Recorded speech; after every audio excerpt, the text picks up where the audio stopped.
Salam Skapsa bisa santun menuju prestasi dalam kompetensi. Oke, pelajar Skapsa pada mata pelajaran pekerjaan dasar teknik mesin kelas 10 semester 1. Hari ini kita akan membahas mengenai K3L. Apa itu K3L? K3L adalah keselamatan, kesehatan kerja, dan lingkungan. Untuk itu mari kita simak materi berikut ini. Baiklah pelajar Skapsa dimanapun kalian berada, Bapak kali ini akan menjelaskan materi pelajaran pekerjaan dasar teknik mesin dengan materi K3L. Apa itu K3L? K3L itu sendiri adalah keselamatan, kesehatan kerja, dan lingkungan. Nah, di sini di tampilan gambar ini gambar teknik permesinan atau bengkel kita. Jadi ini adalah lab atau bengkel teknik permesinan yang ada pada sekolah kita. Dan di sini ada banner atau tulisan yang menerangkan utamakan keselamatan, kesehatan kerja, dan lingkungan atau K3L. Di mana-mana pun, di bengkel ataupun di industri atau di pabrik atau perusahaan, selalu atau wajib menerapkan keselamatan kerja. Nah, itu sangat penting karena tujuannya untuk menjaga diri kita agar selamat dalam bekerja. Nah, di bengkel milik kita atau di bengkel sekolahan kita ini wajib juga menerapkan K3L itu sendiri. Jadi itu, terus berikutnya tujuan pembelajarannya. Yang pertama, siswa dapat menjelaskan mengenai keselamatan, kesehatan kerja, dan lingkungan.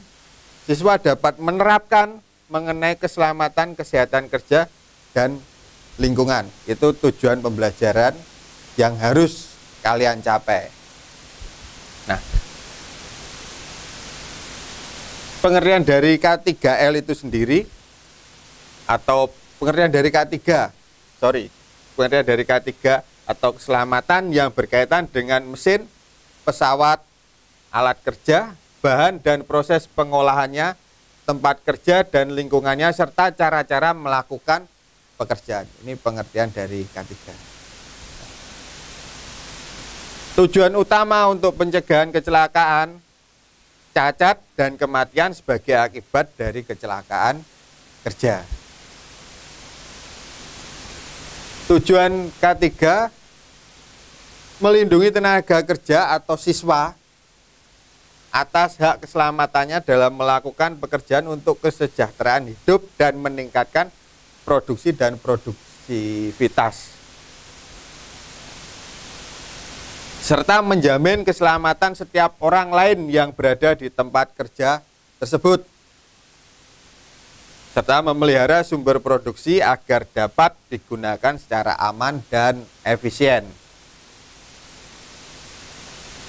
Pengertian dari kecelakaan itu sendiri, mungkin kita sudah sangat sering mendengar istilah kecelakaan. Apa itu kecelakaan? Kecelakaan sendiri adalah kejadian yang tidak terduga atau tidak ada unsur kesengajaan dan tidak diharapkan karena mengakibatkan kerugian, baik material maupun penderitaan bagi yang mengalaminya. Ini pengertian dari kecelakaan. Terus kerugiannya apa? Kerugian dari kecelakaan kerja. Yang pertama jelas kerusakan. Yang kedua kekacauan organisasi. Terus ada keluhan dan kesedihan. Jelas, kalau kita mengalami kecelakaan pasti kita merasakan rasa sedih juga. Terus yang keempat adalah kelainan dan cacat. Ini kalau sudah sifatnya parah dan lebih parah lagi bisa juga mengakibatkan kematian.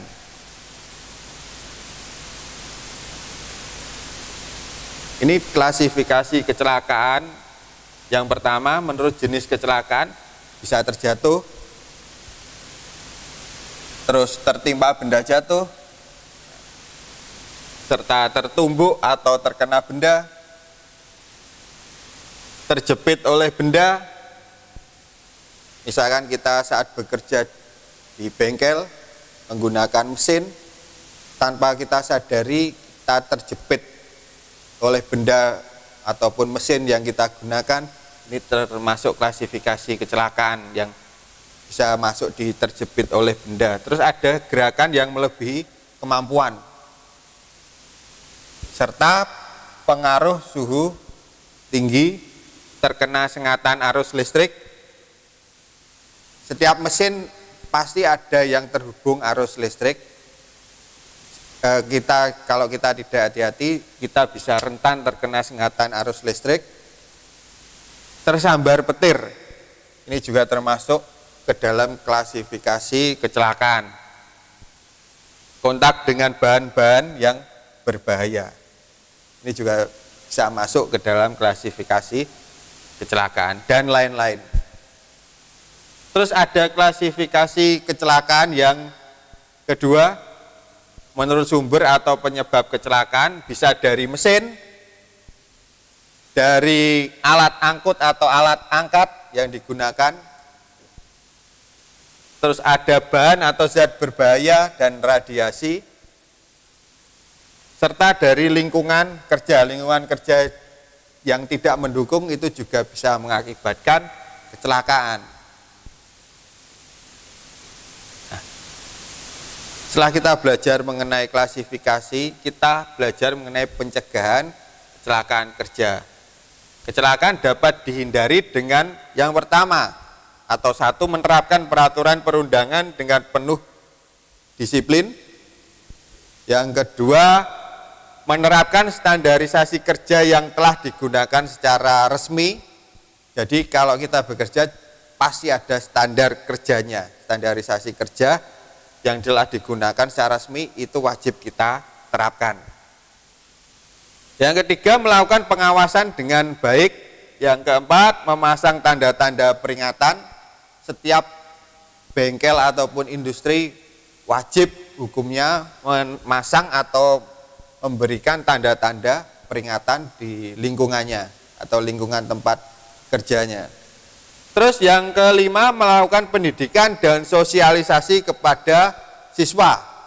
Nah, ini juga salah satu unsur pencegahan kecelakaan. Itu pencegahan kecelakaan. Terus berikutnya ada tindakan pencegahan. Pemasangan label dan tanda-tanda peringatan.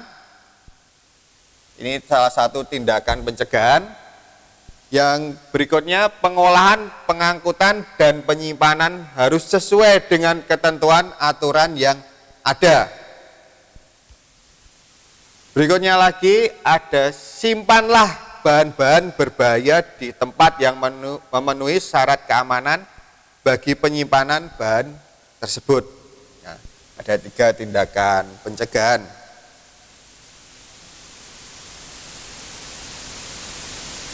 Nah, ini pakaian kerja. Jadi kalau kalian nanti berada di bengkel atau ada materi praktik atau praktikum di bengkel, kalian wajib menggunakan pakaian kerja. Nah, pakaian kerja itu hindari pakaian yang terlalu longgar. Kalau kita terlalu longgar itu juga sangat berbahaya. Banyak tali, baju berdasi, baju sobek, atau kunci gelang berantai jika bekerja pada mesin-mesin yang bergerak. Kalian berada di jurusan teknik permesinan, identik dengan semua mesin yang bergerak. Semua mesin itu pasti bergerak. Jadi sebaik mungkin pakaian kerja yang sangat baik yang bisa kalian gunakan nanti. Terus yang berikutnya, hindari pakaian dari bahan seluloid. Jika bekerja pada bahan yang mudah terbakar, bahan seluloid adalah bahan yang mudah terbakar. Jadi itu sebaiknya kita hindari. Pakaian kerja yang ada di bengkel nantinya itu dipastikan bukan dari bahan seluloid. Berikutnya ada hindari membawa atau menyimpan kantong, baju, barang-barang yang runcing, benda tajam, bahan mudah terbakar. Ini kita wajib untuk menghindarinya. Berikutnya ada peralatan perlindungan diri. Ketika kalian nanti praktek di bengkel, wajib menggunakan kacamata kerja, pasti ada. Nah, ketika kalian bekerja dengan mesin, untuk melindungi mata kita dari percikan gram atau percikan serbuk-serbuk bekas pekerjaan, itu bisa kita lindungi dengan memakai kacamata kerja. Berikutnya sepatu, harus bersepatu, dan sepatu kerja yang paling diutamakan atau safety shoes. Berikutnya ada sarung tangan. Nah, sarung tangan ini juga ada dan wajib untuk digunakan pada saat bekerja di bengkel. Ada helm pengaman, terus ada juga alat pelindung telinga atau biasanya istilahnya dengan earplug namanya, seperti headset kecil untuk melindungi telinga kita dari suara yang bising. Ada alat perlindungan paru-paru, ini semacam seperti masker ketika kita bekerja untuk melindungi debu-debu dari sisa hasil pekerjaan biar tidak masuk ke dalam tubuh kita. Lewat hidung kita lindungi menggunakan alat pelindung paru-paru atau masker, serta alat perlindungan yang lainnya. Nah, itu peralatan perlindungan diri.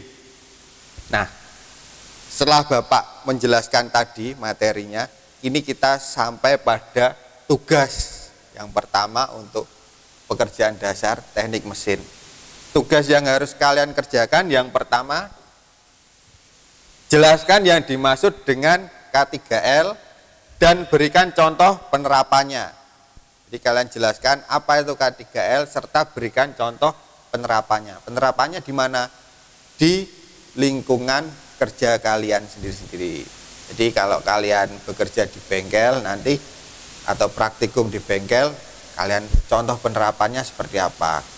Kalau belum pernah praktek di bengkel, ya seperti apa kira-kira di luar sana contoh penerapan K3L-nya. Terus yang kedua, apa yang harus kita lakukan agar terhindar dari kecelakaan kerja? Ini yang kedua. Terus yang ketiga, kalian resum atau rangkum materi K3L yang sudah Bapak jelaskan melalui video kali ini. Nah, jadi itu sekian pemaparan dari Bapak untuk materi mengenai keselamatan, kesehatan kerja, dan lingkungan. Semoga bermanfaat dan terima kasih. Baiklah pelajar Skapsat, demikian materi hari ini mengenai K3L, keselamatan, kesehatan kerja, dan lingkungan. Untuk pengumpulan tugas melalui Google Classroom kelas kalian masing-masing, jangan lupa like dan komen untuk mendukung program ini. Klik subscribe dan tekan tombol lonceng supaya tidak ketinggalan informasi, dan share jika menurut kalian video ini bermanfaat untuk orang lain. Sampai jumpa di video kita selanjutnya. Salam Skapsa bisa, sekolah berbudaya industri berkarakter wirausaha menjadi idola se-Kediri Raya.